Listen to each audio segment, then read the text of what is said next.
உங்களுக்கு அமைதி உரித்தாக அன்பந்தர்களே, மரியணையின் ஓராண்டில் வீடியோ விளைவி வாசிப்பு திட்டத்தின் 180ஆம் நாளுக்கு உங்களை அன்புடன் வரவேற்கிறோம்.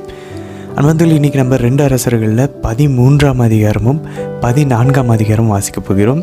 ஆமோஸ் இன்றோடு நிறைவு பெறப் போகிறது. ஆமோஸ் இறைவாக்கியனுடைய புத்தகம். இன்றைக்கி நம்ம 7ஆம் அதிகாரம், 8ஆம் அதிகாரம், 9ஆம் அதிகாரம் வாசித்து முழுசாக நிறைவு செய்ய போகிறோம். நாளையிலிருந்து யோனா புத்தகத்தை ஆரம்பிக்க போகிறோம். அன்பந்தர்களே, எனக்கு ரொம்ப பைபிளில் பிடிச்ச புத்தகங்களில் ரொம்ப முக்கியமானது 4 அதிகாரம் தான். ரொம்ப சிறியது, ஒரே நாளில் படித்து முடிச்சிருவோம். ஆனால் அதே நேரத்தில் அது ரொம்ப ரொம்ப ரொம்ப முக்கியமானது நம்மளுடைய ஆன்மீக வாழ்க்கைக்கு. அதை நம்ம நாளைக்கு பார்ப்போம். அதே போல் இன்றைக்கி திருப்பாடல் பாருங்கள், 124ஆம் அதிகாரத்தை இன்றைக்கி நம்ம வாசிக்க போகிறோம். சரி, முதல்ல 2 அரசர்களில் 13ஆம் அதிகாரத்தில் பாருங்கள். ஏகு நமக்கு தெரியும், அவர் முழுமனதோடு ஆண்டவர் அன்பு செய்யலை. பட் ஆனாலும் அவர் ஆண்டவர் மேலே வாஞ்சியாக தான் எல்லா விஷயங்களையும் ஆண்டவர் சொன்னதெல்லாம் செஞ்சார். இன்றைக்கி அவருடைய மகன் அரசராக அமர்த்தப்பட போகிறார். யோவாகாசு தன் அப்பாவினுடைய முன்மாதிரியை பின்பற்றாமல், ஏகுவை போல ஆண்டவருக்கு உகந்தவராய் வாழாமல் அவர் அதனுடைய விளைவுகளை சந்திக்க வேண்டியிருந்துச்சு. ஆனால் அவர் திரும்பவும் மனம் மாறுகிறார், கடவுள்கிட்ட பக்கம் திரும்புகிறார். கடவுள் அவருக்கும் பதில் சாய்க்கிறார். பாருங்களேன், அல்டிமேட்டாக ஆண்டவர் நம்மகிட்ட எதிர்பார்க்கறது, இந்த பிரச்சனையை பார்த்து நம்ம திரும்புவோமா ஆண்டவர் பக்கம்.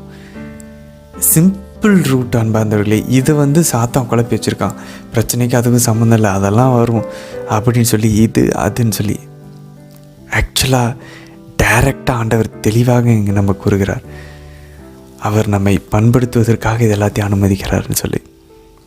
அது மட்டும் இல்லை, இன்றைக்கி எலிசா இறைவாக்கினருடைய கடைசி 13வது அற்புதத்தை பார்க்க போகிறோம். அவர் இறக்க போகிறார். அவருடைய கடைசி அற்புதம் 14ஆம் அதிகாரம் 2 அரசர்களில் அமத்சியா யூதாவினுடைய அரசராக அவர் ஆட்சி செய்த போதும், யெரோபோவாம் நம்ம ஏற்கனவே பார்த்தோன்னா 2வது யெரோபோவாமினுடைய ஆட்சி காலமும் எப்படி இருந்துச்சு, அதை பற்றின விஷயங்களை இன்றைக்கி நம்ம 14ஆம் அதிகாரத்தில் வாசிக்க போகிறோம். சரி நண்பர்களே, ஆமோஸில் இன்றைக்கி நம்ம பார்த்தோம் அப்படின்னாக்கா, நம்ம ஏற்கனவே பார்த்தோம், அவர் அந்த 3 கேடுகளை அவர் அறிவித்தார். இன்றைக்கி நம்ம என்ன பார்க்க போகிறோன்னா, கடைசியாக இருக்கக்கூடிய அவருடைய 5 காட்சிகள். அவர் 5 காட்சிகள் பார்க்குறாரு. அந்த 5மே இஸ்ரேலினுடைய தண்டனை தீர்ப்பு, அது எப்படி அழிக்கப்பட போகிறது அப்படின்ற அந்த காட்சிகள். ஸோ இதுக்கு நடுவில் என்ன நடக்கும், இந்த காட்சிகளுக்கு நடுவில் ஆமோஸ் 7ஆம் அதிகாரத்தில் 10லேருந்து 17 வசனங்கள் பார்த்தோன்னா, ஆமோஸை இந்த பெத்தேல்ன்ற அந்த கோயிலுடைய அதிகாரிகள் அவரை துரத்துவாங்க. இவருடைய பேச்சுக்கள்லாம் கேட்கவே முடியல, எப்போ பார்த்தாலும் தண்டனை தீர்ப்பு, அழிவு, இதை பற்றியே பேசுகிறாங்க அப்படின்னு சொல்லி. ஸோ அமத்சியா அப்படின்ற அந்த தலைமை குரு ஆமோஸை வெளியே அனுப்புவார். நீ போய் வேற எங்கேயாவது போல, உன்னுடைய ஊர் யூதாவுக்கு போய் இதை பற்றிலாம் பேசு, இங்கே இஸ்ரேலில் இதெல்லாம் பேசாத அப்படின்வார். அதுக்கு ஆமோஸ் அழகாக ஃபேமஸான அவருடைய அந்த தரப்பு நீதி அவர் எடுத்து சொல்லுவார். அவர் என்ன சொல்வார்னா, நான் வயிற்று பிழப்புக்காகலாம் ஒன்று இறைவாக்கினார் அல்ல, நான் நல்லா எங்கள் ஊரில் விவசாயம் செஞ்சுட்டு சூப்பராக தான் இருந்தேன். ஆனால் என்ன ஆண்டவர் தேர்ந்தெடுத்து இந்த செய்தியை சொல்கிறதுக்காக தான் அனுப்பி வச்சார் அப்படின்னு சொல்லி தெளிவாக அவருடைய தரப்பின் நியாயத்தை அவர் கூறுவார். அது மட்டும் இல்லை பாருங்கள், ஆமோஸ் இறைவாக்கினர் இவ்வளோ மோசமாக 5 காட்சிகள், இந்த தண்டனை தீர்ப்புகள், கேடுகள் எல்லாத்தையும் சொல்லிகிட்டு இருக்க ஆமோஸ் கடைசியாக 9ஆம் அதிகாரத்தில் 11லேருந்து 12 வசனங்கள், அது ஃபுல்லுமே நம்ம பார்த்தோன்னா 13லேருந்து 15 வரைக்குமே கூட பார்த்தோன்னா ஒரு எதிர்நோக்கோடு முடிக்கிறது. ஆண்டவர் ஒரு வாக்குறுதி கொடுக்குறார்.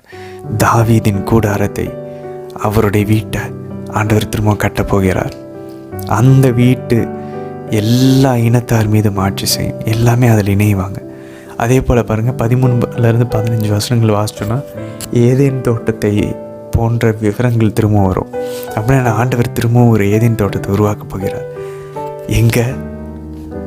ஆண்டவர் இயேசுவில், மாதாவில், புதிய திருச்சபையில், கத்தோலிக்க திருவையில், புதிய எருசலேமில். சரி, இன்றைய திருப்பாடல் பாருங்கள், 124வது திருப்பாடல். அன்பர்களே, ரொம்ப ஒரு ஷார்ட்டான ஒரு திருப்பாடல், சின்ன திருப்பாடலாம். அதனால் ஒரு அழகான ஞானம் இருக்குது அன்பர்களே. நம்மளுடைய வெற்றிகளை, உயர்வுகளை எப்படி நம்ம சந்திக்க போகிறோம். அஃப்கோர்ஸ் நம்ம செய்கிறோம், நம்மளுடைய ஹார்ட் ஒர்க் இருக்குது, நம்ம படிக்கிறோம், நம்ம வேலை செய்கிறோம், நம்மளோட உழைப்பை போடுகிறோம், திறமையை போடுறோம், மூளை யோசிக்கிறோம், உடல் உழைப்புகளை கொடுக்குறோம், அதனால் வெற்றி வருகிறது. ஆனால் அவ்வளவுதானா? அதுக்கு பின்னாடி ஆண்டவர் இல்லையா? எப்படி நம்ம பார்க்கணும் நம்மளுடைய வெற்றிகளை அப்படின்றத இன்றைக்கி நமக்கு விவிலியம் கற்றுத்தருகிறது நண்பர்களே. பாருங்கள், அதில் மிக அழகான ஒரு வசனம். ஆண்டவர் நம் சார்பாக இருந்திராவிடில், நமக்கு எதிராக மனிதர் எழுந்தபோது, அந்த இடத்துல அந்த டேஷ் போட்டுங்க. ஆண்டவர் நம் சார்பாக இல்லாமல் இருந்திருந்தா, ஆண்டவர் நம்ம பக்கம் இல்லாமல் இருந்திருந்தா, இது மாதிரி நம்ம எத்தனை பேர்கிட்ட சொல்லியிருக்கோம் நம்ம வாழ்நாளில்? இது ஒரு மிகப்பெரிய கேள்வி நண்பர்களே. ஐயோ, நான் அந்த இன்டர்வியூவில் நான் படிச்சுட்டு போனேன், ஒருவேளை எனக்கு தெரியாத ஏரியாவிலேருந்து கேட்டிருந்தாங்கன்னா, இல்லை நான் திணற வேண்டிய ஏரியாவிலேருந்து கேட்டு நான் ஒழுங்காக பதில் சொல்லியிருப்பேன். பட் ஆனாலும் கன்வின்சிங்காக அவங்கள சொல்லாமல் விட்டுருந்தானா எனக்கு பதிலாக இன்னொருத்தர் தேர்ந்தெடுத்திருப்பாங்களே. ஆண்டவர் நம் சார்பில் இல்லாமல் போயிருந்தா இந்நேரம் என்ன ஆயிருக்கும் தெரியுமா? அந்த எக்ஸாமில் நான் தோற்று போயிருப்பேன். அந்த ப்ராஜெக்ட் எனக்கு எப்படி பண்ணேன்னு தெரில, ஒரு ஜமானஜி பிஸ்ட்டு நான் கேட்டுட்டு பண்ணேன். எனக்கு திடீர்னு ஐடியாஸ் வந்துச்சு, திடீர்னு போனேன். அந்த திடீர் நடந்துச்சு பாருங்கள், எனக்குள்ளேயே வந்துச்சு ஒரு தாட்டு. அஃப்கோர்ஸ் நானும் யோசிக்கிறேன், என் புத்தி யோசிக்கிறேன். பட் நான் ஆண்டவருடைய அருளை கேட்டதுனால அவருடைய உதவியும் வந்துச்சு. என் சிந்தனைகளை கரெக்டாக வழி நடத்தினார். நான் தான் சிந்தித்தேன், ஆனால் நான் தப்பாக செஞ்சுட்டு இருந்தேன். இவ்வளோ நாள் ஜெபிச்சதுக்கப்புறம் என் சிந்தனையை வழி நடத்தினார். இந்த மாதிரி ஒரு உதாரணம் சொல்கிறேன் நண்பர்களே. இந்த மாதிரி நெகட்டிவாக என்ன ஆயிருக்கும், ஒரு வேளை ஆண்டவர் மட்டும் இல்லாமல் இருந்திருந்தா நம்ம இந்த வீடியே கட்டியிருக்க மாட்டோம்ப்பா, நமக்கு இந்த காரே கிடச்சிருக்காதுப்பா. எத்தனை தடவை சொல்ல முடியும் அன்பாந்தவர்களே? இன்றைக்கி திருப்பாடல் நமக்கு இந்த ஒரு அழைப்பை விடுக்கிறது. வாழ்நாள் ஃபுல்லாக இனிமேல் பைபிள் வாசித்து முடிக்கிறோம். நம்ம ஆண்டவரை நம்ம வாழ்க்கையில் பார்க்க நம்ம பயிற்றுவிக்கணும். நம்ம பிள்ளைங்கிட்ட, ஃப்ரெண்ட்ஸுக்கிட்ட, அண்ணன் தங்கச்சிக்கிட்ட ஆண்டவர் மட்டும் இல்லைன்னு வச்சுக்கோ, நான்லாம் ஜெயிச்சிருக்கவே முடியாது. சும்மா வாயில் சொல்லக்கூடாது, உண்மையிலே மனசில் இருந்து உணர்ந்து அந்த சூழ்நிலையில் அலசி ஆராய்ஞ்சு பார்த்துட்டு, ஆமாம்ல ஒருவேளை நெகட்டிவாக யோசிச்சு பார்க்கணும். ஒரு வேளை அப்படி நடந்துருந்துச்சுன்னா, நம்ம ஒரு வேளை பஸ்ஸு ஒரு வேளை கேன்சல் ஆகிருந்து, இல்லை பஸ்ஸு லேட்டாகி, இல்லை பஞ்சர் ஆகி, நெகட்டிவாக யோசிச்சுட்டு ஆண்டவர் மட்டும் நம்ம சார்பில் இல்லைன்னா அந்த மாதிரி எதாவது நடந்துருந்துருக்கும். கரெக்டு தான், உண்மை தான். அதுவும் நடக்காத வரைக்கும் தான் கரெக்டு. நம்ம செஞ்சோன்னு நினச்சிட்டுப்போம். ஒரு விஷயம் ஏதாவது தப்பாக நடந்து தடை வந்துச்சுன்னா தான் தெரியும், ஐயோ ஆண்டவரேன்னு சொல்லி. அதனால் எல்லாவற்றுக்கும் பின்னாடி ஆண்டவர் இருக்கிறார், நம்ம சார்பில் இருக்கிறார். இதை பார்க்க அழைக்கிறது. சரி, நம்ம அந்த இந்திய தினத்திற்கான வீலிவாஸ் பகுதிக்குள்ளே நம்ம ஜெபத்தோடு இணையலாம். தந்தை, மகன், தூய ஆவியாரின் பெயராலே ஆமேன். தந்தை இறைவனை அழைத்து ஜெபிப்போம். அருள் நிறைந்த அன்னை மரியே வாழ்க, ஆண்டவர் உம்முடனே, பெண்களுக்குள் ஆசை பெற்றவர் நீரே, உம்முடைய திருவயிற்றின் கனியாகி இயேசு கிறிஸ்துவும் ஆசை பெற்றவரே. புனித அன்னை மரியே, இறைவனின் தாயே, பாவிகளாய் இருக்கிற எங்களுக்காக இப்பொழுதும் எங்கள் இறப்பின் வேலையிலும் வேண்டிக் கொள்ளும் அம்மா. ஆமேன். ஆண்டவர் இயேசுவை அழைத்து ஜெபிப்போம். அருள் நிறைந்த அன்னை மரியே வாழ்க, ஆண்டவர் உம்முடனே, பெண்களுக்குள் ஆசை பெற்றவர் நீரே அம்மா, உம்முடைய திருவயிற்றின் கனியாகிய இயேசு கிறிஸ்துவும் ஆசை பெற்றவரே. புனித அன்னை மரியே, இறைவனின் தாயே, பாவிகளாய் இருக்கிற எங்களுக்காக இப்பொழுதும் எங்கள் இறப்பின் வேலையிலும் வேண்டிக் கொள்ளும் அம்மா. ஆமேன். தூய ஆவியானவரை அழைத்து ஜெபிப்போம். அருள் நிறைந்த அன்னை மரியே வாழ்க, ஆண்டவர் உம்முடனே, பெண்களுக்குள் ஆசை பெற்றவர் நீரே அம்மா, உம்முடைய திருவயிற்றின் கனியாகிய இயேசு கிறிஸ்துவும் ஆசை பெற்றவரே. புனித அன்னை மரியே, இறைவனின் தாயே, பாவிகளாய் இருக்கிற எங்களுக்காக இப்பொழுதும் எங்கள் இறப்பின் வேலையிலும் வேண்டிக் கொள்ளும் அம்மா. ஆமேன். அரசர்கள் 2ஆம் நூல், அதிகாரம் 13. யூதா அரசன் அகசியாவின் மகன் யோவாசு ஆட்சியேற்ற 23ஆம் ஆண்டில் ஏகுவின் மகன் யோவகாசு சமாரியாவில் இருந்து கொண்டு இஸ்ரேல் நாட்டை 17 ஆண்டுகள் ஆட்சி செய்தான். அவன் ஆண்டவரின் பார்வையில் தீயதெனப்பட்டதை செய்து வந்தான். இஸ்ரேலை பாவத்திற்கு உள்ளாக்கிய நெபாற்றின் மகன் யெரொபெயாமின் பாவ வழியிலேயே அவனும் நடந்து வந்தான். எனவே ஆண்டவருக்கு இஸ்ரேல் மீது சினம் மூள அவர்களை சிரியா மன்னன் அசாவேலின் கையிலும் அசாவேலின் மகன் பெனதாத்தின் கையிலும் நீண்ட நாள் விட்டுவிட்டார். ஆனால் யோவகாசு ஆண்டவரின் கருணை பார்வையை நாட ஆண்டவரும் அவனுக்கு செவிசாய்த்தார். ஏனெனில் சிரியா மன்னன் பிடியில் இஸ்ரேல் நசுக்கொண்டு கிடப்பதை அவர் கண்டார். இஸ்ரேலுக்கு ஆண்டவர் ஒரு மீட்பரை தரவே இஸ்ரேலர் சிரியரின் பிடியினின்று விடுதலை அடைந்தனர். இஸ்ரேல் மக்கள் முன்னைய நாள்களில் இருந்தது போல் தங்கள் சொந்த வீட்டில் குடியிருந்தனர். ஆயினும் இஸ்ரேலை பாவத்திற்கு உள்ளாக்கிய யெரொபெயாம் வீட்டாரின் பாவ வழியை விட்டு விலகாது வாழ்ந்தனர். மேலும் அசேரா கம்பம் சமாரியாவில் இன்னும் நின்று கொண்டிருந்தது. யோவாகாசுக்கு அவன் குடிகளுள் 50 குதிரை வீரரும் 10 தேர்களும் 10,000 காலாள் படையினருமே எஞ்சியிருந்தனர்.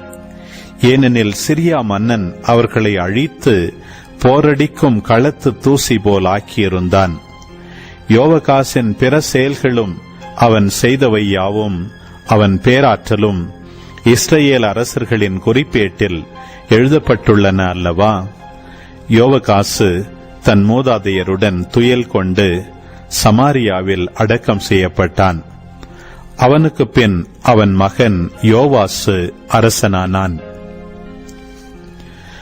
யூதா அரசன் யோவாசு ஆட்சியேற்ற 37ஆம் ஆண்டில் யோவாகாசின் மகன் யோவாசு இஸ்ரேல் நாட்டின் அரசனாகி சமாரியாவில் இருந்து கொண்டு 16 ஆண்டுகள் ஆட்சி செய்தான். அவன் ஆண்டவரின் பார்வையில் தீயதெனப்பட்டதை செய்தான். இஸ்ரேலை பாவத்திற்கு உள்ளாக்கிய நெபாட்டின் மகன் யெரொபெயாமின் பாவ வழியிலேயே நடந்து வந்தான். யோவாசின் பிற செயல்களும் அவன் செய்தவை யாவும் யூதா அரசன் அமத்சியாவுடன் போரிட்ட பொழுது காட்டிய பேராற்றலும் இஸ்ரேல் அரசர்களின் குறிப்பேட்டில் எழுதப்பட்டுள்ளன அல்லவா? யோவாசு தன் மூதாதையரோடு துயல் கொண்ட பின் யெரொபெயாம் அரியணை ஏறினான். யோவாசு சமாரியாவில் இஸ்ரேலின் அரசர்களோடு அடக்கம் செய்யப்பட்டான். எலிசா நோயினால் வாதைப்பட்டு சாக கிடந்த பொழுது இஸ்ரேலின் அரசன் யோவாசு அவரிடம் சென்று, என் தந்தாய், என் தந்தாய், இஸ்ரேலின் தேரே, அந்த தேரின் பாகனே என்று அவருக்கு முன்பாக கதறி அழுதான். எலிசா அவனை நோக்கி, வில்லையும் அம்புகளையும் எடுத்துக்கொள் என்றார். அவ்வாறே அவன் வில்லையும் அம்புகளையும் எடுத்துக்கொண்டான். அப்பொழுது அவர் இஸ்ரேலின் அரசனை நோக்கி, வில்லை உன் கையால் வளை என்றார். எலிசா தம் கைகளை அரசனின் கைகளின் மேல் வைத்து அவனை நோக்கி, கீழ்ப்பக்கமுள்ள பலகணியை திற என்றார். அவன் அதை திறந்தவுடன் எலிசா, ஓர் அம்பை எய் என்றார். அவனும் அவ்வாறே எய்தான். அவர், அது ஆண்டவரது மீட்பின் அம்பு, சிரியர் மீது கொள்ளவிருக்கும் வெற்றியின் அம்பு. நீ அபேக்கில் சிரியரை முற்றிலும் அழிப்பாய் என்றார். அவர் மீண்டும், அம்புகளை கையில் எடு என்றார். அவற்றை அவன் எடுக்கவே அவர் இஸ்ரேல் அரசனை தரையில் அம்பு எய் என்றார். அவன் 3 முறை எய்துவிட்டு நிறுத்தினான். எனவே ஆண்டவரின் அடியவர் அவன் மேல் சினம் கொண்டு, நீ 5 அல்லது 6 முறை எய்திருந்தால் சிரியரை முற்றிலும் கொன்றழித்திருப்பாய். ஆனால் இப்பொழுதோ அவர்களை 3 முறை மட்டுமே முறியடிப்பாய் என்றார். இதன் பின் எலிசா இறந்தார். அவரை அடக்கம் செய்தனர். ஒவ்வொரு இளவேநீர் காலத்திலும் மோவாபிய கொள்ளை கூட்டத்தினர் வந்து நாட்டை தாக்குவது வழக்கம். மக்கள் இறந்த ஒருவனை புதைத்துக் கொண்டிருந்த பொழுது அந்த கொள்ளை கூட்டத்தினரை கண்டார்கள். எனவே அவன் பிணத்தை எலிசாவின் கல்லறையில் போட்டுவிட்டு ஓடினர். எலிசாவின் எலும்புகளின் மேல் பட்டவுடனே அந்த ஆள் உயிர் பெற்று எழுந்து நின்றான். யோவாகாசின் வாழ்நாள் முழுவதும் சிரியாவின் மன்னன் அசாவேல் இஸ்ரேலை துன்புறுத்தி வந்தான். ஆனால் ஆண்டவர் அவர்களுக்கு கருணையும் இரக்கமும் காட்டி அவர்களை பரிவுடன் பாதுகாத்தார். ஆபிரகாம், ஈசாக்கு, யாக்கோபு ஆகியவரோடு தாம் செய்திருந்த உடன்படிக்கையின் பொருட்டு அவர்களை அழிக்கவோ தம் திருமுன் என்று தள்ளிவிடவோ இன்று வரை அவர் மனம் ஒப்பவில்லை. சிரியாவின் மன்னன் அசாவேல் இறந்தவுடன் அவன் மகன் பெனதாது அவனுக்கு பின் மன்னனானான். யோவகாசின் மகன் யோவாசு தன் தந்தையின் கையிலிருந்து அசாவேலின் மகன் பெனதாது கைப்பற்றியிருந்த நகர்களை மீண்டும் கைப்பற்றினான். யோவாசு 3 முறை அவனை முறியடித்து இஸ்ரேலின் நகர்களை மீட்டுக் கொண்டான். அரசர்கள் 2ஆம் நூல் அதிகாரம் 14. இஸ்ரேல் அரசன் யோவகாசின் மகன் யோவாசு ஆட்சியேற்ற 2ஆம் ஆண்டில் யூதா அரசன் யோவாசின் மகன் அமத்சியா அரசனானான். அவன் அரசனான போது அவனுக்கு வயது 25. அவன் எருசலேமில் 29 ஆண்டுகள் அரசாண்டான். எருசலேமை சார்ந்த யோவதீன் என்பவளே அவன் தாய். அவன் ஆண்டவர் திருமுன் நேர்மையுடன் நடந்தான். ஆயினும் தன் மூதாதையான தாவீது போல் அவன் செய்யவில்லை. அனைத்திலும் தன் தந்தை யோவாசு செய்தபடியெல்லாம் செய்து வந்தான். தொழுகை மேடுகளை அவன் அழிக்கவில்லை. மக்கள் அம்மேடுகளில் பலியிட்டும் தூபம் காட்டியும் வந்தனர். ஆட்சி தன் கைக்கு வந்து உறுதியானவுடன் அரசனாகிய தன் தந்தையை கொலை செய்த அலுவலரை கொன்று போட்டான். ஆயினும் கொலைகாரர்களின் பிள்ளைகளை அவன் கொல்லவில்லை. ஏனெனில் ஆண்டவரின் கட்டளைப்படி மோசேயின் சட்ட நூலில் எழுதப்பட்டுள்ளதாவது, பிள்ளைகளின் பாவத்திற்காக பெற்றோர் கொல்லப்படலாகாது, பெற்றோரின் பாவத்திற்காக பிள்ளைகள் கொல்லப்படலாகாது. எல்லாரும் அவரவர் செய்த பாவத்திற்காகவே கொல்லப்படுவர். அமத்சியா போரிட்டு உப்பு பள்ளத்தாக்கில் 10,000 ஏதோமியரை கொன்று சேலாவை கைப்பற்றி அதற்கு இன்று வரை வழங்கி வரும் யோக்தவேல் என்ற பெயரை இட்டான். பின்பு அவன் இஸ்ரேலின் அரசனும் ஏகூவின் மகன் யோவகாசின் புதல்வனுமாகிய யோவாசிடம் தூதனுப்பி, வாரும், போர்க்களத்தில் நேருக்கு நேர் சந்திப்போம் என்று சொல்லச் சொன்னான்.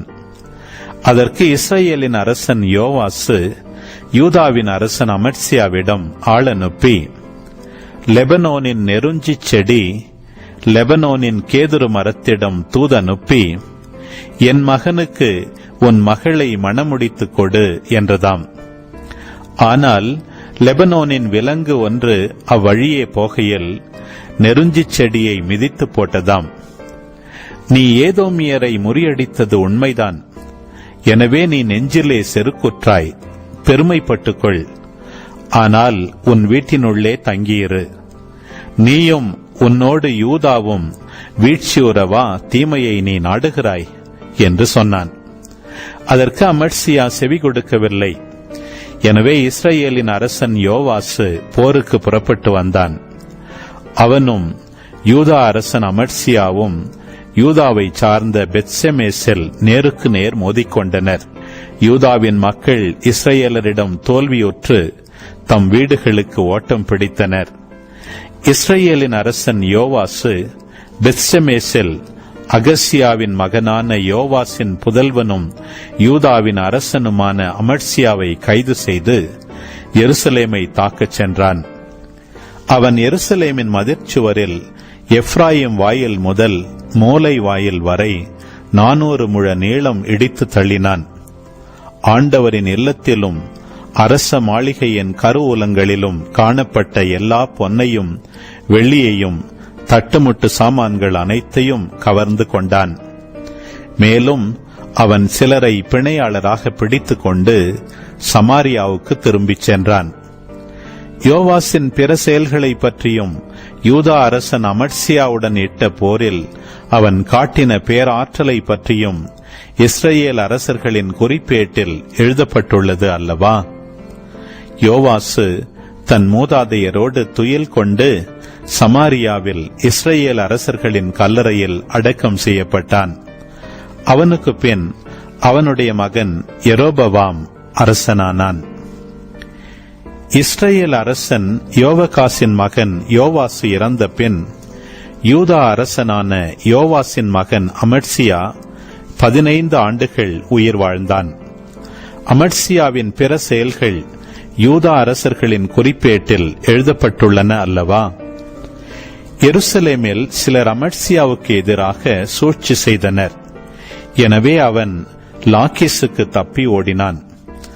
ஆனால் அவர்கள் லாக்கீசுக்கு ஆள் அனுப்பி அவனை அங்கு கொலை செய்து அவனது சடலத்தை குதிரைகளின் மேல் ஏற்றிக்கொண்டு வந்தனர்.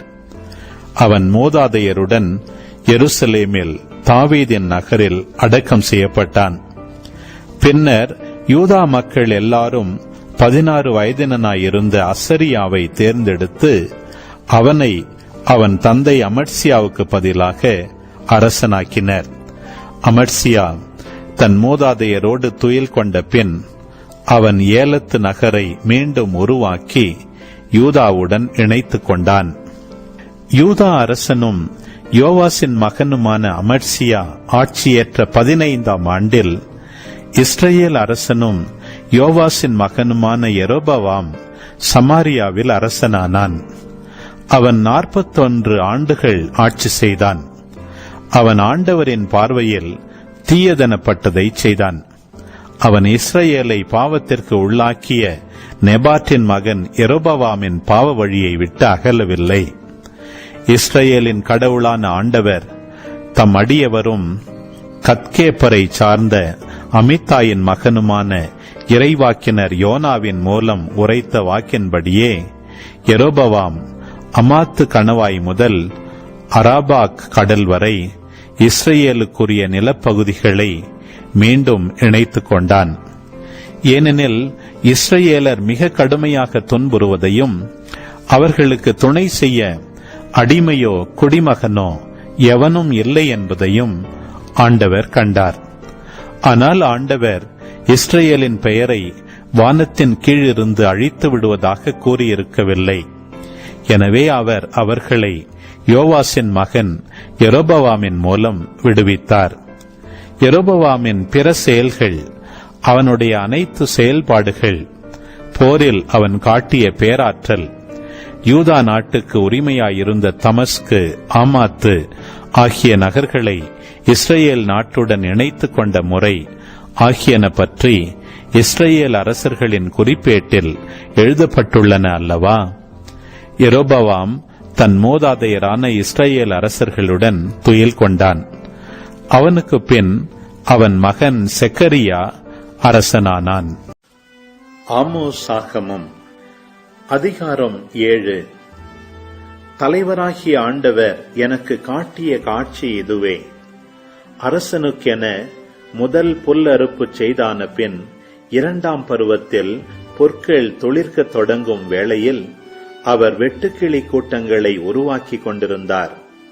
நாட்டிலிருந்த புல்லையெல்லாம் அவை தின்று தீர்த்து கொண்டிருந்த வேளையில் நான், இறைவனாகிய ஆண்டவரே, மன்னித்தருளும், உம்மை கெஞ்சி மன்றாடுகிறேன்.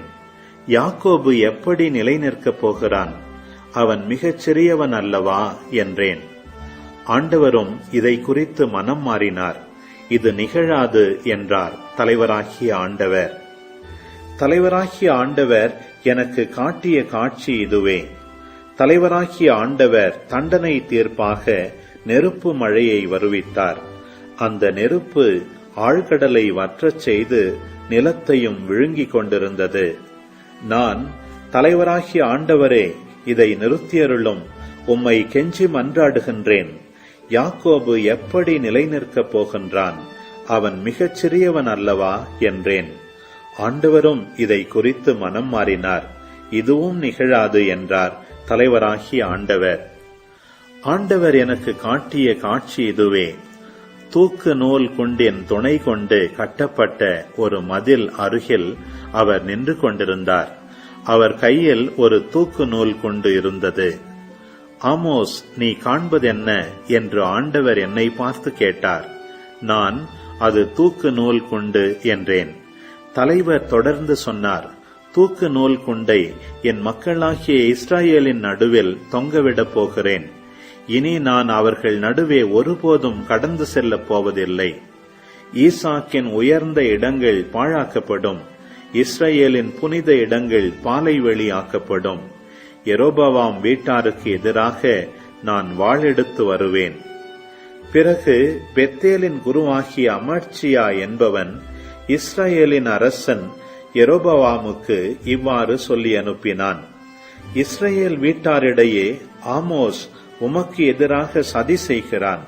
அவன் சொல்வதையெல்லாம் இந்த நாட்டால் தாங்க முடியவில்லை. ஏனெனில் யெரொபெயாம் வாளால் மடிவான். அவனது நாட்டை விட்டு இஸ்ரவேல் அடிமையாய் கொண்டு போகப்படும் என்று ஆமோஸ் சொல்லுகிறான். பின்பு அமர்சியா ஆமோஸை பார்த்து, காட்சி காண்பவனே, இங்கிருந்து போய்விடு, யூதாவின் நாட்டுக்கு ஓடிவிடு. அங்கே போய் இறைவாக்கு உரைத்து உன் பிழைப்பை தேடிக்கொள். பெத்தேலில் இனி ஒருபோதும் இறைவாக்கு உரைக்காதே. ஏனெனில் இது அரசின் புனித இடம், அரசுக்குரிய இல்லம் என்று சொன்னான். ஆமோஸ் அதற்கு மறுமொழியாக அமர்சியாவை பார்த்து கூறினார், நான் இறைவாக்கினன் இல்லை, இறைவாக்கினர் குழுவில் உறுப்பினனும் இல்லை. நான் ஆடு மாடு மேய்ப்பவன், காட்டு அத்திமரத் தோட்டக்காரன். ஆடுகள் ஓட்டிக்கொண்டு போன என்னை ஆண்டவர் தேர்ந்தெடுத்து என் மக்களாகிய இஸ்ரவேலிடம் சென்று இறைவாக்கு உரைத்திடு என்று அனுப்பினார். எனவே இப்பொழுது ஆண்டவரின் வாக்கை கேள். இஸ்ரவேலுக்கு எதிராக இறைவாக்கு உரைக்காதே, ஈசாக்கின் வீட்டாருக்கு எதிராக பேசாதே என்று நீ சொல்கிறாய். ஆண்டவர் இவ்வாறு கூறுகிறார், உன் மனைவி நகரில் விலைமகளாயிருப்பாள். உன் புதல்வர் புதல்வியர் வாளால் மடிவர். உன் நிலபுலம் பங்கு போட்டுக் கொள்ளப்படும். நீயோ புனிதமற்ற நாட்டிலே மாண்டு போவாய். இஸ்ரவேல் தன் நாட்டுக்கு வெளியே அடிமையாக கொண்டு போகப்படும். ஆமோஸ் சாகமம் அதிகாரம் 8. தலைவராகிய ஆண்டவர் எனக்கு காட்டிய காட்சி இதுவே. கனிந்த பழங்களுள்ள கூடை ஒன்று கண்டேன். அவர், ஆமோஸ், என்ன காண்கிறாய் என்று கேட்டார். நான், கனிந்த பழங்கள் உள்ள கூடை என்றேன். ஆண்டவர் என்னிடம் தொடர்ந்து பேசினார். என் மக்களாகிய இஸ்ரவேலின் முடிவு வந்துவிட்டது. இனி அவர்கள் நடுவே ஒருபோதும் கடந்து செல்ல மாட்டேன். அந்நாளில் கோவில் பாடல்கள் புலம்பலாய் மாறும். கணக்கற்ற பிணங்கள் உரிய மரியாதையின்றி தூக்கி எறியப்படும். எங்கும் ஒரே அமைதி என்கிறார் தலைவராகிய ஆண்டவர். வறியோரை நசுக்கி நாட்டில் உள்ள ஒடுக்கப்பட்டோரை அழிக்கின்றவர்களே, இதை கேளுங்கள். நாம் தானியங்களை விற்பதற்கு அமாவாசை எப்பொழுது முடியும்? கோதுமையை நல்ல விலைக்கு விற்பதற்கு ஓய்வு நாள் எப்பொழுது முடிவுறும்? மரக்காலை சிறியதாக்கி எடைக்கல்லை கனமாக்கி கள்ளத்தராசினால் மோசடி செய்யலாம். வெள்ளிக்காசுக்கு ஏழைகளையும் இரு காலணிக்கு வறியோரையும் வாங்கலாம். கோதுமை பதர்களையும் விற்கலாம் என்று நீங்கள் திட்டமிடுகிறீர்கள் அல்லவா? ஆண்டவர் யாக்கோபின் பெருமை மீது ஆணையிட்டு கூறுகின்றார், அவர்களுடைய இந்த செயல்களுள் ஒன்றையேனும் நான் ஒருபோதும் மறக்க மாட்டேன். இதனை முன்னிட்டு நாடு நடுநடுங்காதா? அதில் வாழ்வோர் அனைவரும் புலம்ப மாட்டாரா? நாடு முழுவதும் நைல் நதியின் வெள்ளமென சுழற்றி எறியப்படாதா? எகிப்து நாட்டின் நைல் நதி போல் அலைக்கழிக்கப்பட்டு அடங்காதா? தலைவராகிய ஆண்டவர் கூறுகின்றார், அந்நாளில் நண்பகலில் கதிரவனை மறையச் செய்து பட்டப்பகலில் உலகை இருள் சூழச் செய்வேன். உங்கள் திருவிழாக்களை அழுகையாகவும் பாடல்களை எல்லாம் புலம்பலாகவும் மாற்றுவேன். எல்லோரும் இடுப்பில் சாக்கு உடை உடுத்தவும் அனைவரின் தலையும் அழிக்கப்படவும் செய்வேன். ஒரே பிள்ளையை பறிகொடுத்தோர் புலம்புவது போல நீங்களும் புலம்புமாறு செய்வேன். அதன் முடிவு கசப்புமிக்க நாளாயிருக்கும். தலைவராகிய ஆண்டவர் கூறுகின்றார், இதோ நாள்கள் வரப்போகின்றன. அப்போது நாட்டினுள் பஞ்சத்தை அனுப்புவேன். அது உணவு கிடைக்காத பஞ்சமோ நீர் இல்லாத வறட்சியோ அன்று. ஆண்டவரின் வாக்கு கிடைக்காத பஞ்சமே அது. ஒரு கடல் முதல் மறுகடல் வரை, வடதிசை முதல் கீழ்த்திசை வரை தேடிச் சென்று அங்குமிங்கும் தள்ளாடி அலைந்து ஆண்டவரின் வாக்கை தேடுவார்கள். ஆனால் அதை கண்டடைய மாட்டார்கள். அந்நாளில் அழகிய கன்னிப் பெண்களும் இளைஞர்களும் நீர் வேட்கையால் சோர்ந்து வீழ்வார்கள். சமாரியா நாட்டு அஸ்மா தெய்வத்தின் பெயரால் ஆணையிட்டு, தான் நாடே வாழும் உன் கடவுள் மேல் ஆணை எனவும், பெயர்செபாவில் வாழும் காவலர் மேல் ஆணை எனவும் சொல்லுகின்றவர்கள் வீழ்வார்கள், மீண்டும் எழவே மாட்டார்கள். ஆமோஸ் ஆகமம் அதிகாரம் 9. பலிபீடத்தருகில் ஆண்டவர் நிற்பதை கண்டேன். அவர் சொன்னார், தூணின் முகட்டை இடித்து போடு, மேல் தளம் ஆட்டம் கொடுக்கட்டும். மக்கள் அனைவருடைய தலையிலும் அதை உடைத்து தள்ளு. அவர்களுள் எஞ்சியிருப்போரை நான் வாளால் கொன்று போடுவேன். அவர்களில் எவரும் ஓடிப்போக மாட்டார், ஒருவர் கூட தப்பி பிழைக்கவும் மாட்டார். பாதாளம் வரையில் அவர்கள் இறங்கினாலும் அங்கிருந்தும் என் கை அவர்களை இழுத்து வரும். வான் மட்டும் அவர்கள் ஏறி போனாலும் அங்கிருந்தும் நான் அவர்களை பிடித்து வருவேன். கர்மேல் மலை உச்சியில் ஓடி ஒளிந்து கொண்டாலும் அவர்களை தேடி பிடித்து அங்கிருந்து கொண்டு வருவேன். என் கண்களுக்கு தப்பி ஆழ்கடலில் மறைந்தாலும் அங்கு அவர்களை கடிக்கும்படி பாம்புக்கு கட்டளையிடுவேன். தங்கள் பகைவர் முன் அடிமைகளாய் கொண்டு போகப்பட்டாலும் அங்கே அவர்களை கொல்லும்படி வாளுக்கு ஆணையிடுவேன். அவர்களுக்கு நன்மை செய்யாது தீங்கு செய்வதிலேயே நான் கண்ணாயிருப்பேன். படைகளின் கடவுளாகிய ஆண்டவர் தொட மண்ணுலகம் பாகாய் உருகுகின்றது. அதில் வாழ்வோர் அனைவரும் புலம்புகின்றனர். நாடு முழுவதும் நைல் நதியின் வெள்ளமென சுழற்றி எறியப்படுகின்றது. எகிப்து நாட்டின் நைல் நதி போல் அலைக்கழிக்கப்பட்டு அடங்குகின்றது. அவர் வானத்தில் தம் மேலறைகளை கட்டுகின்றார். வானின் வளைவை நிலத்தில் அடித்தளமிட்டு நாட்டுகின்றார். கடல்களின் நீரை முகந்தெடுத்து நிலத்தின் மேல் பொழிகின்றார். ஆண்டவர் என்பது அவரது பெயராம். இஸ்ரேல் மக்களே, நீங்கள் எனக்கு எத்தியோப்பியரை போன்றவர்கள்தானே?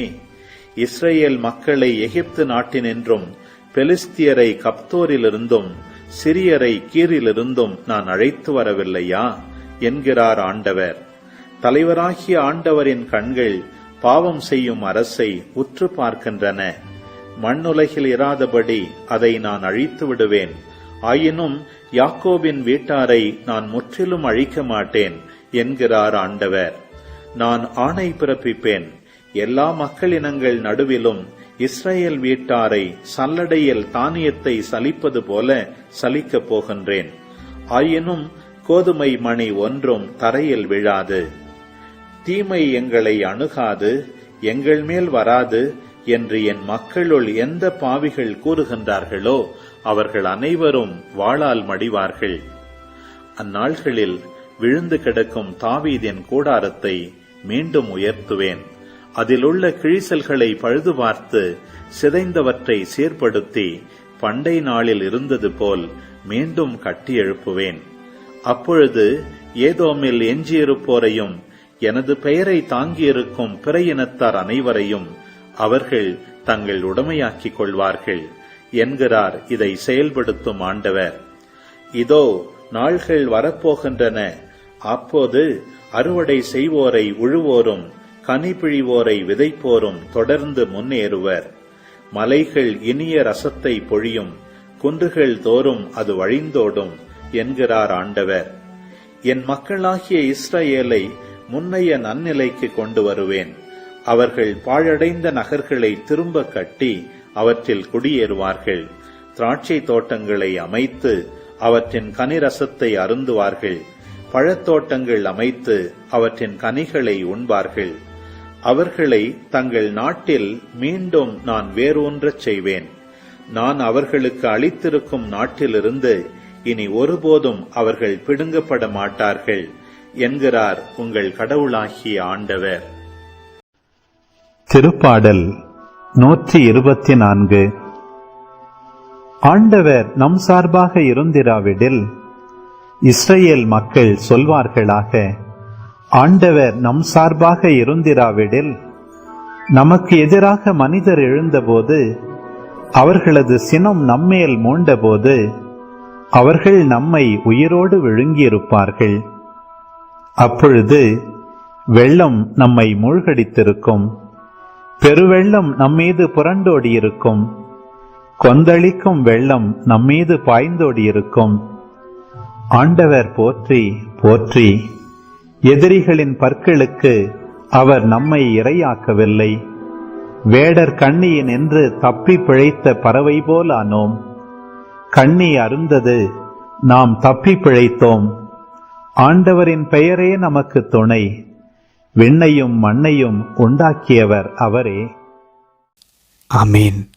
ஆண்டவரே, இந்த நாளுக்கான இந்த இறைவார்த்தை பகுதிகளுக்காக நன்றி செலுத்துகிறோம் அப்பா. ஆண்டவரே, நீங்கள் எங்களுடைய சார்பில் இல்லைன்னா எங்களால் எதுவுமே பண்ண முடியாதப்பா. நாங்கள் அதை உணர்ந்துட்டோம். என்னை விட்டு பிரிந்து உங்களால் எதையும் நீங்கள் செய்ய இயலாது அப்படின்னு சொல்லி நீங்கள் யோவான் நற்செய்தி 15ஆம் அதிகாரத்தில் எங்களுக்கு கற்பிச்சிருக்கீங்க ஆண்டவரே. அதே போல் நீங்கள் எங்கள் சார்பில் இருந்தீங்கன்னா எதுவுமே எங்களுக்கு ஒரு பெரிய துன்பமாக இருக்காது, ஒரு பெரிய சவாலாக இருக்காது ஆண்டவரே. அதையும் நாங்கள் உணர்கிறோம் அப்பா. அம்மா, எங்களுடைய வாழ்க்கையில் நடக்கக்கூடிய எல்லா முக்கியமான விஷயங்கள், இன்பங்கள், துன்பங்கள் எல்லாத்துலேயுமே ஆண்டவருடைய கரத்தை, ஆண்டவருடைய பிரசன்னத்தை, ஆண்டவர் ஏன் இதெல்லாம் அனுமதிச்சார்? ஆண்டவர் இல்லைன்னா அதெல்லாம் நடந்திருக்காது. இப்படி இன்பங்களிலும் துன்பங்களிலும் கடவுளை பார்க்கக்கூடிய ஞானத்தை எங்களுக்கு தந்துள்ளோம் அம்மா.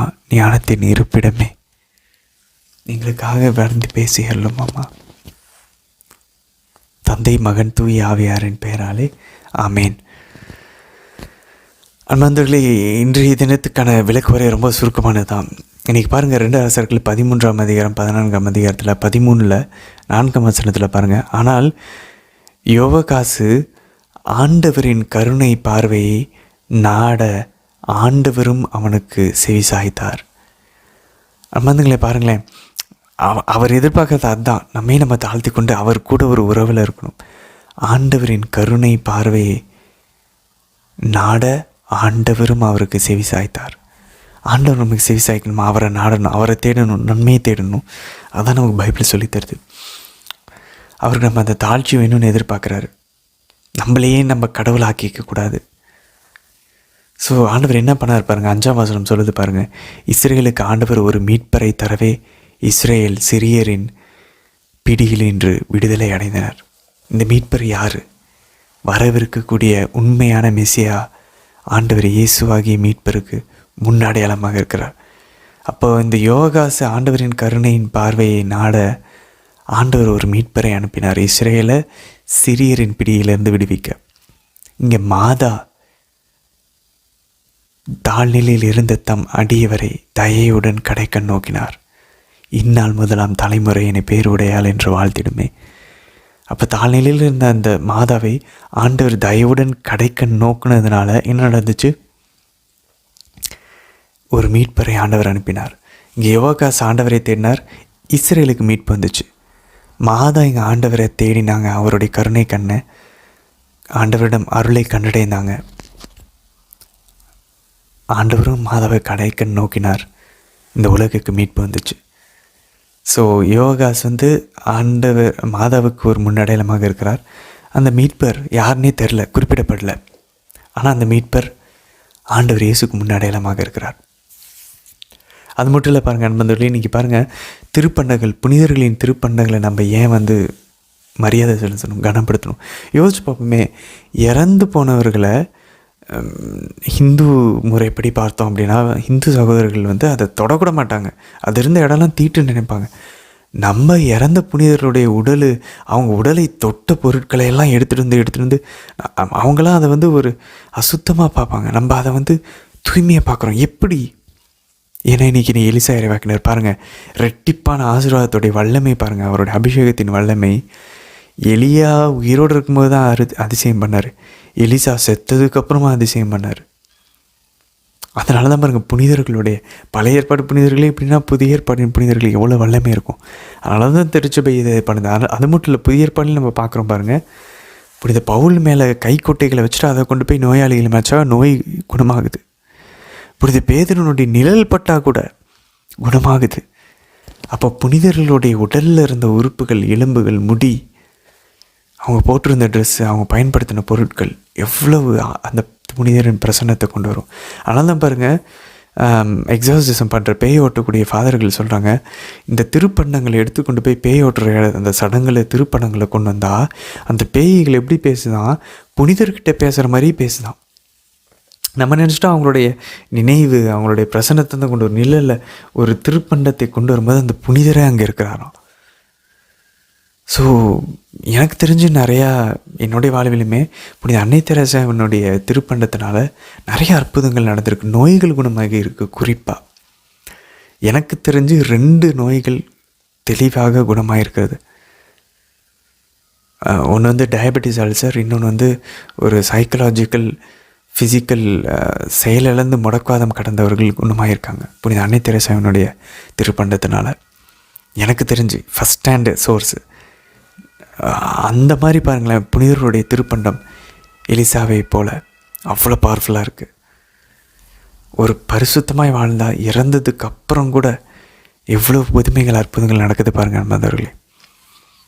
அதுக்கப்புறம் இன்றைக்கி பாருங்கள் 2 அரசர்கள் 14ஆம் அதிகாரத்தில் 27ஆம் வசனம் பாருங்கள். ஆனால் ஆண்டவர் இஸ்ரேலின் பெயரை வானத்தின் கீழிருந்து அழித்து விடுவதாக கூறவில்லை.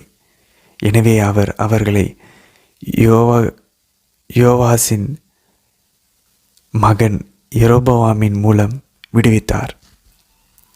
பாருங்களேன், ஆண்டவர் இப்படியாச்சும் அவங்களுக்கு இறக்கம் காட்டு பாருங்கள். அன்டிசர்வ்டு மர்சி, அன்டிசர்வ்டு லவ். அவங்க அதுக்கு தகுதியில் ஆனாலும் ஆண்டவர் அந்த அன்பை காட்டுகிறார். எவ்வளோ நல்லவராக இருக்கார் பாருங்களேன்.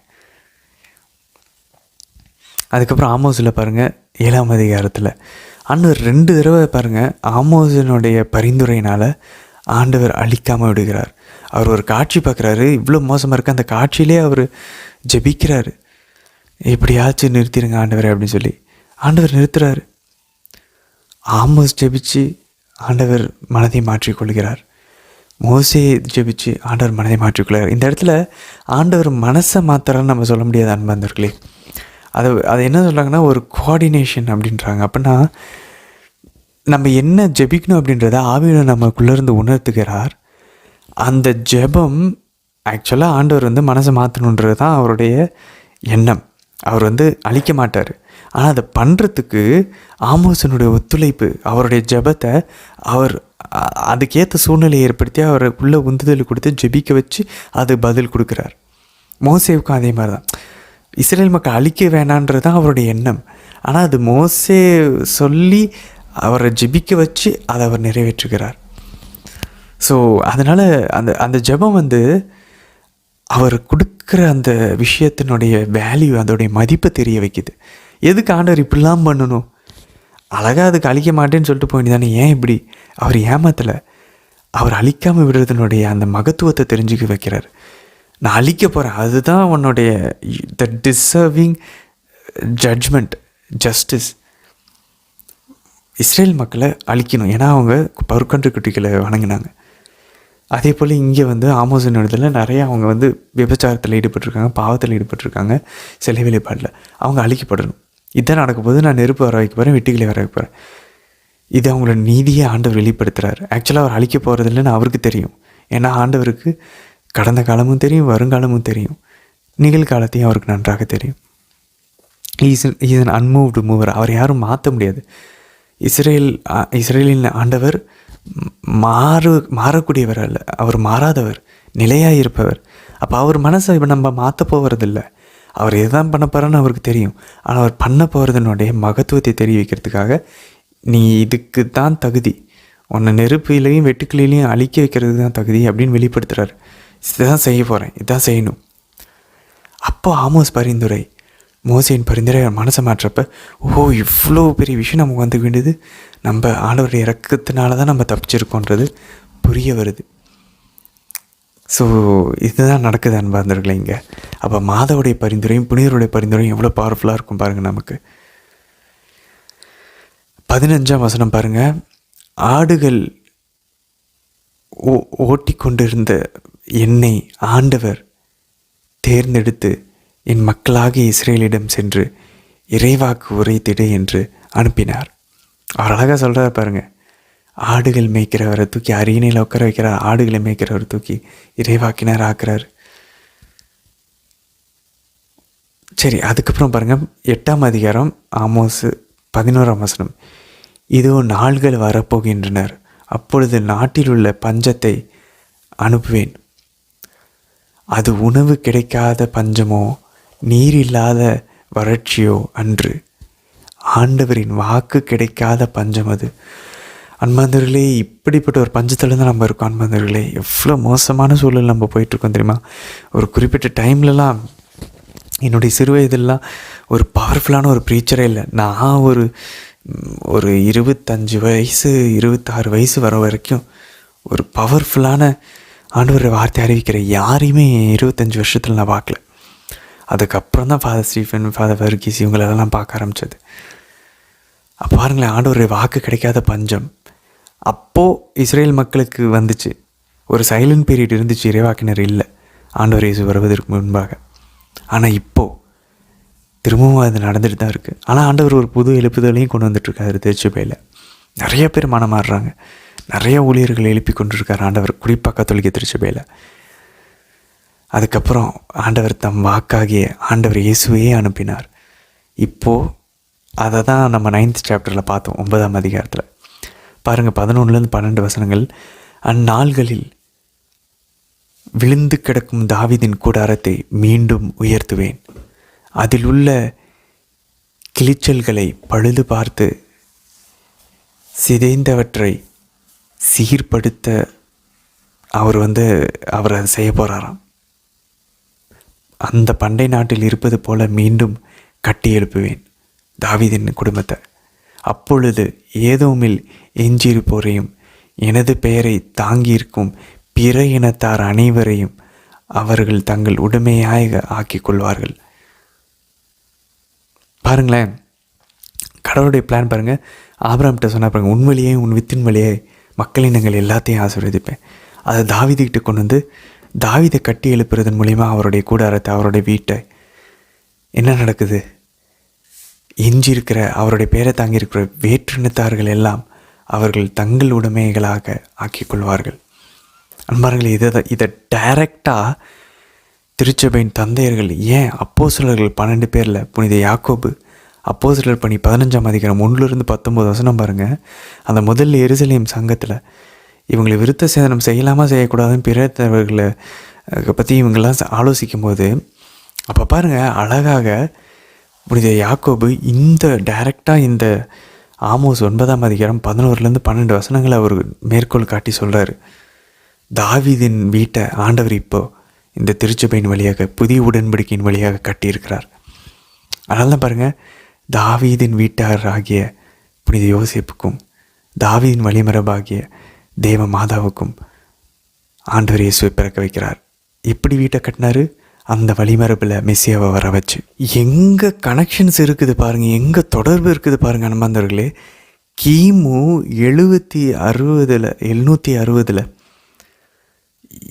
760 வருஷம் ஆண்டவர் இயேசுக்கு முன்பாக இறைவாக்கு வரைக்கிற ஆமோஸின் இறைவாக்கு எப்பா அது ஆண்டவர் இயேசுவில் நிறைவு பெறுகிறது. அதனால் தாவீதின் கூடாரத்தை ஆண்டவர் திரும்பவும் எழுப்புறாரு. எழுப்பி பிறனத்தவர்கள்லாம் தங்கள் உடைமையை ஆக்கி கொள்கிறது. அது எப்படி பாருங்கள், இந்த ஒரு ஆட்சி எப்படி நடக்குது பாருங்கள். தாவீதின் வழிமரபில் இன்றைக்கி திருத்தந்தை உட்காந்துட்டு இருக்காரு. அந்த இடத்துல மாதா விண்ணகத்தில் கெபிராவா அரசனையாக உட்காந்து ஆண்டவர் இயேசு அங்கிருந்து திருத்தந்தை வழியாக திருச்சபை ஆட்சி செலுத்துகிறார். டைரெக்டாக அது இங்கே நடக்குது பாருங்கள் நண்பர்களே. யோசிச்சு பாருங்களேன், இப்போ கூட யூதர்கள்கிட்ட போய் பேசி பாருங்களேன், அந்த கடவுள்கிட்ட அந்த ஒரு நெருக்கமான உறவை நம்ம அவங்ககிட்ட பார்க்க முடியாது. மேபி ஒரு சில பேர் இருக்கலாம், பட் அவரை இன்னும் தூரமாகவே ஒரு கடவுளாக யாவே இறைவன் பயப்படக்கூடியவராக பார்த்துட்ருக்காங்க. ஆண்டவருக்கு அஞ்சனும் இல்லைன்னு சொல்லலை, ஆனால் அவர் அவ்வளோ நெருக்கமானவர் கூட, அன்பு செய்கிறவர்ன்றதை அதை யாருமே அவங்களால புரிஞ்சிக்க முடியல. ஆனால் இங்கே பாருங்கள், ஆண்டவரால் தொடப்பட்ட எத்தனை குருக்கள், கன்னியர்கள், நம்ம பொதுநிலையினர்கள், ஆண்டவர் எவ்வளோ நெருக்கமாக அந்த யாவே இறைவனை இன்றைக்கி நம்ம உணர்கிறோம். இது எல்லாம் எப்படி நடந்துச்சு யோசிச்சு பாருங்கள். இன்றைக்கி ஒரு இறைவாக்கினர் பார்க்குறது அவ்வளோ பஞ்சமாக இருக்குது. பழைய ஏற்பாட்டில் ஒரு அரசர் நல்லவராக இருக்கிறதுக்கு, ஒரு குருவானவர் நல்லவராக இருக்கிறதுக்கு இன்னைக்கு எத்தனை பேர், ஆயிரக்கணக்கான புனிதர். இந்த பக்கம் ஒரு புனித அன்னை தெரசா எழுந்திருக்கிறாங்க, இந்த பக்கம் புனித ஜான் பால் II எழுந்திருக்கிறார், இந்த பக்கம் புனித சலேசியார், புனித சவேரியார், இந்த பக்கம் புனித இன்னாசியார், இந்த பக்கம் ஜான் போஸ்கோ, இந்த பக்கம் அகஸ்தியனார், எத்தனை புனிதர்கள் ஆண்டவர் எழுப்பியிருக்கார் பாருங்க அன்பர்களே. ஆவியை அத்தனை பேரை மேலே ஊற்றுகிறார். அந்த நாட்களில் எல்லோரு மேலேயும் அவர் ஆவியை ஊற்றினார். புதிய உடன்படிக்கை இந்த கத்தோலிக்க திருச்சபையில் எப்படி நடக்குது பாருங்க அன்பர்களே. அதனால தான் பாருங்கள் இது ஆண்டவர் அந்த அந்த அந்த தாவீதின் அரசாட்சி தான் இந்த கத்தோலிக்க திரு அவை. அந்த ரேங்கிங் எல்லாம் அப்படியே இருக்கும். திருத்தந்தை அரசராக இருப்பார், மாதா அங்கேருந்து செயல்படுகிறார்கள், ஆண்டவர் திருத்தந்தை வரையாக செயல்படுறார், ஆயர்கள் அவர் கீழே குருக்கள், முதலமைச்சர், அந்த எல்லாமே அந்த தாவீதின் கட்டமைப்பு அப்படிங்க கத்தோலிக்க திருவையில் நடக்குது. எல்லாத்தையும் ஆண்டவர் அப்படியே மாற்றினார், நிறைவு செஞ்சார் பழைய ஏற்பாடை எடுத்து. இன்றைக்கி எத்தனை பேர் ஆண்டவர்கிட்ட நெருக்கமாக இருக்கிறோம் பாருங்கள். எத்தனை பேர் ஆண்டவர் தொட்டறிஞ்சது, பைபிள் எத்தனை பேர் கையில் போய் சேர்ந்துருக்கு பாருங்கள். அன்றைக்கி வெறும் யூதர்கள்கிட்ட மட்டும் இருந்தது. அவர் சொல்கிறார் பாருங்கள் 9ஆம் அதிகாரத்தில் 14-15 வசனங்கள் ஆமோஸில், திராட்சை தோட்டங்களை அமைத்து அவற்றின் கனி ரசத்தை அருந்துவார்கள். அது ஒரு ப்ராமிஸ், அது ஒரு வாக்குறுதி. திராட்சை தோட்டத்தெல்லாம் அமைத்து கனி ரசத்தை அருந்துவார்கள்.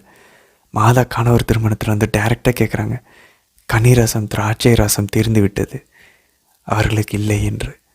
அப்போ மாதா பாருங்கள், ஆமோஸ் 9ஆம் அதிகாரம் 14-15 வாக்குறுதி கொடுத்துருக்கீங்களே, அதை நிறைவேற்ற வேண்டிய நேரம் வந்துருச்சுன்னு சொல்லி ஆண்டவர்கிட்ட கேட்குறாங்க. அவர்கள் திராட்சை தோட்டம் அமைச்சு கனி ரசம் மருந்து வர சொன்னீங்களே, திராட்சை ரசம் தீர்ந்து விட்டது.